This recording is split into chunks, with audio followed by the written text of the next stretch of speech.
जय हिंद मेरे साथियों, स्वागत है आप सभी का आपके अपने YouTube चैनल बघेली एजुकेशन में। मेरे साथी, आज की इस वीडियो में हम लोग पढ़ेंगे सर विलियन के प्रकार। इसके पहले हम लोगों ने विलियन पढ़ चुका हूँ मेरे साथी, ठीक है। विलियन के हमने विलायक और विलेय पढ़े थे, जो उसके घटक होते हैं। इसके बाद आज की इस वीडियो में हम लोग पढ़ेंगे मेरे साथी विलियन के प्रकार, जो कि मैं आप लोगों को बताया था 4 आधार पर विलियन को वर्गीकृत किया गया है। पहला आधार अपन था घटकों की संख्या के आधार पर, दूसरा था मेरे साथी विलायक के आधार पर, तीसरा भौतिक अवस्था के आधार पर और चौथा सांद्रता के आधार पर। तो आज की इस वीडियो में हम लोग इसके बारे में पढ़ेंगे कि जो हमारा घटकों की संख्या के आधार पर है तो क्या होगा, ठीक है सर। तो आप लोग हेडिंग बना लीजिए, घटकों की संख्या के आधार पर विलियन के प्रकार, ठीक है सर। जो कि आप इंग्लिश लिख लेंगे on the basis of number of components, ठीक है सर। मतलब क्या होता है आप ध्यान से समझेंगे, घटकों की संख्या के आधार पर विलियन के प्रकार, यानी जो घटकों की संख्या है सब विलियन जो हम लिए हैं, तो हमारा विलियन किन किन घटकों से मिलकर बना है, कितने घटक लिए हुए हैं, उसके आधार पर विलियन के प्रकार करना है, ठीक है सर। अब घटक क्या होता है सर, तो विलियन बनाने के लिए हम जो यूज करते हैं, जितने पदार्थ लेते हैं, वही हमारे क्या कहलाते हैं सर, घटक कहलाते हैं, ठीक है। तो विलियन बनाने हेतु लिए गए अवयव या लिए गए कण हमारे क्या कहलाते हैं सर, पदार्थ कहलाते हैं, सॉरी पदार्थ कहता हूँ, घटक कहलाते हैं, घटक या अवयव कहलाते हैं, ठीक है सर। अब इसके बारे में अपन को पढ़ना है, घटकों की संख्या के आधार पर विलियन के प्रकार। इसमें आपको लिख लेना है कि घटकों की संख्या के आधार पर विलियन के प्रकार निम्नलिखित होते हैं। क्या होते हैं सर, निम्नलिखित होते हैं। पहले नंबर आपको लिख लेना है द्विआंगी विलियन, फिर लिख लेना त्रिआंगी विलियन, फिर लिख लेना चतुर्थांगी विलियन, पंचांगी विलियन, खष्टांगी विलियन, ठीक है सर। या फिर अंत में आप लिख लो बहुआंगी विलियन, ठीक है सर। अब एक एक करके हम समझते हैं।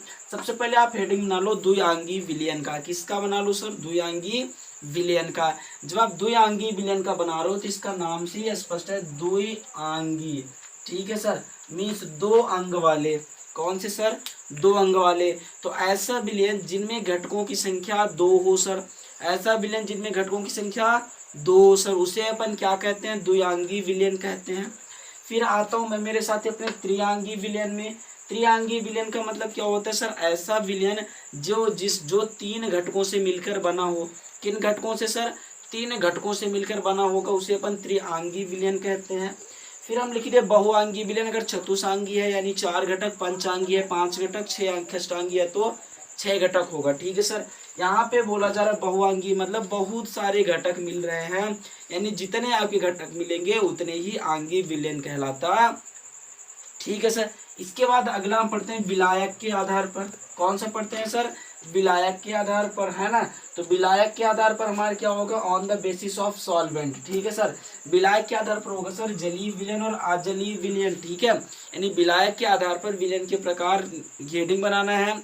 फिर लिखना है विलायक के आधार पर विलयन के प्रकार निम्नलिखित होते हैं, ठीक है सर। इसके बाद आपको लिखना है, पहले नंबर में लिखना है जलीय विलयन, दूसरे नंबर पे लिखना है अजलीय विलयन, ठीक है सर। जो हमारा जलीय विलयन है उसका मतलब क्या होगा सर, ऐसा विलयन जिसका विलायक जल हो, ऐसा विलयन जिसका विलायक जल हो वो हमारा क्या कहलाएगा, जलीय विलयन। और अजलीय विलयन में हो जाएगा ऐसा विलयन जिसका विलायक जल ना हो। जैसे आप ले सकते हो बेंजीन वगैरह हो गया, एल्कोहल हो गया, ये सब हमारा विलायक होगा तो वो अजलीय विलयन कहलाएगा, ठीक है सर। इसके बाद हमारी 2 टॉपिक हो गई, घटकों की संख्या के आधार पर, विलायक के आधार पर। अब बचती है हमारी दूसरा भौतिक अवस्था के आधार पर और सांद्रता के आधार पर। तो इसको हम लोग इसके बाद वाली यानी नेक्स्ट वीडियो में पढ़ेंगे, ठीक सर। अगर आपको समझ में आ गया तो प्लीज़ वीडियो को लाइक कर अधिक से अधिक शेयर करें। अगर आपको किसी भी प्रकार की दिक्कत जा रही है तो कमेंट बॉक्स में जरूर कमेंट करें, है ना सर। हम आपके कमेंट का जरूर रिप्लाई देंगे। चलिए फिर मिलता हूँ आप सबसे एक और नई वीडियो में, तब तक के लिए जय हिंद, वंदे मातरम।